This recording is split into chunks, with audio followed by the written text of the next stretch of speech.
Ayan na, nabaklas ko na yung ating selector switch na bago. Ito yung bago, ito yung luma.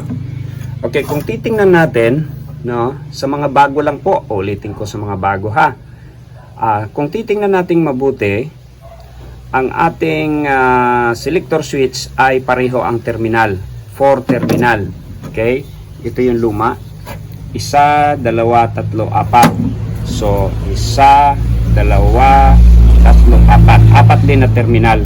Pero kung titingnan natin, yung numbering nito, okay, yung numbering po ng ating terminal ay hindi yan magkapareho.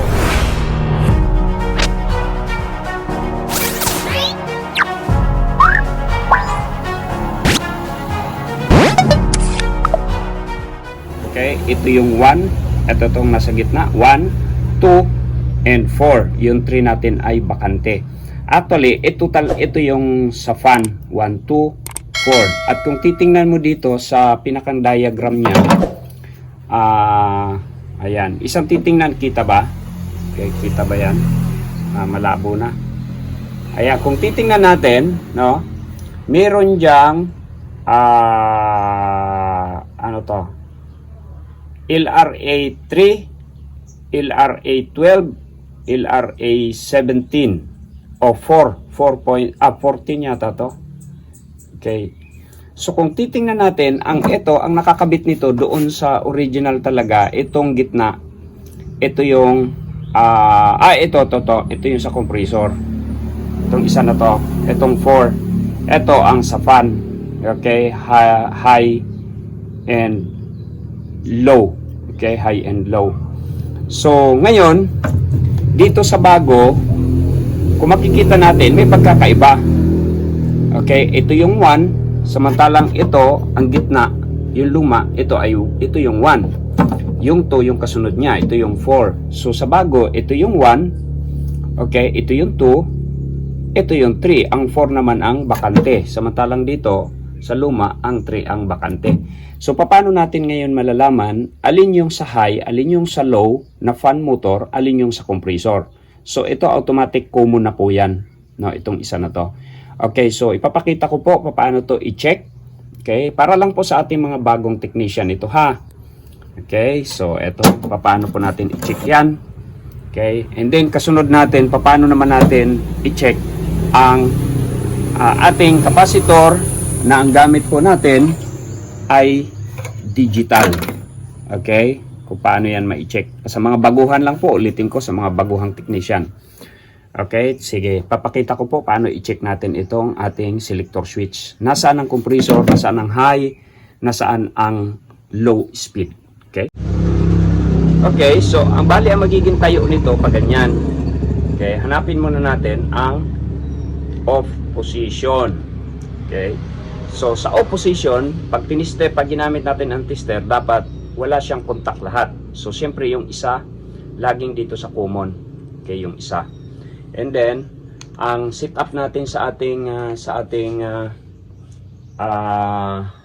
tester ay naka-mega ohms ako. Okay lang yan, naka-mega ohms ka or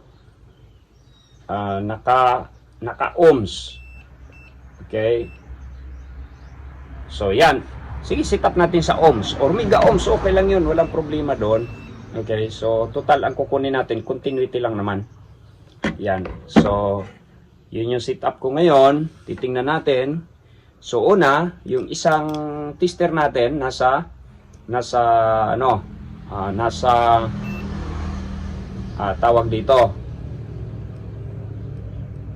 Nasa ating common.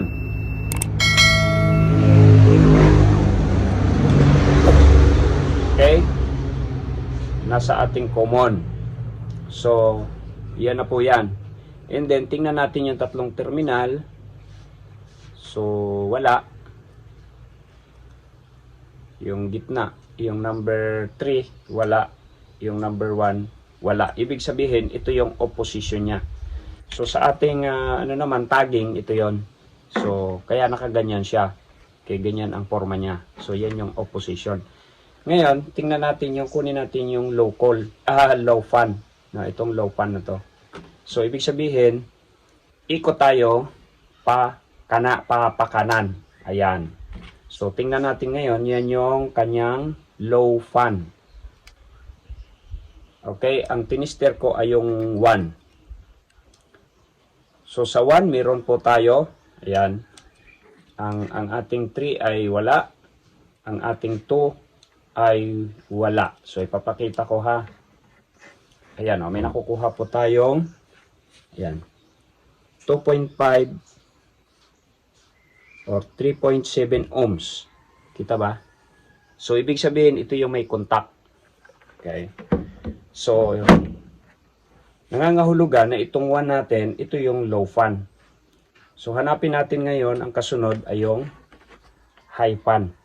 Okay. Para mabigyan natin ng connection yan. High fan. So, siyempre, ikot ulit natin ito ng isa pa. Ayan, pakanan. So, siyempre, yung 1 yan, wala na siyang contact. Yung 3, wala din. Okay, so yung 2, meron po siyang contact. Okay, meron siyang contact. Ibig sabihin, yan yung high fan natin. Okay, yan yung high fan natin. So, ngayon, ang kasunod, yung cooling naman. Okay, yung cool, low cool. Okay, so, ikot ulit tayo ng isa pa kanan. Okay, yan, ganyan ang pwesto niya. Ikot tayo ulit ng isa pa kanan. So, dahil sa itong isa na to, hindi po siya kanina, wala siyang contact, yung number 3, doon sa fan. So, sigurado na ito yung ating ating cool. So, siguraduhin natin, testerin natin. Ayan, meron na po siyang contact, yung 3 natin. Okay, yan o. Meron na siyang contact yung 3. At dahil yan ay nakaturo sa low call, tingnan natin kung ito nga bang isang pin na low ay merong contact. Ayan, so meron po siya. So ibig sabihin, okay yung ating selector switch. Ikot ulit natin para sa high.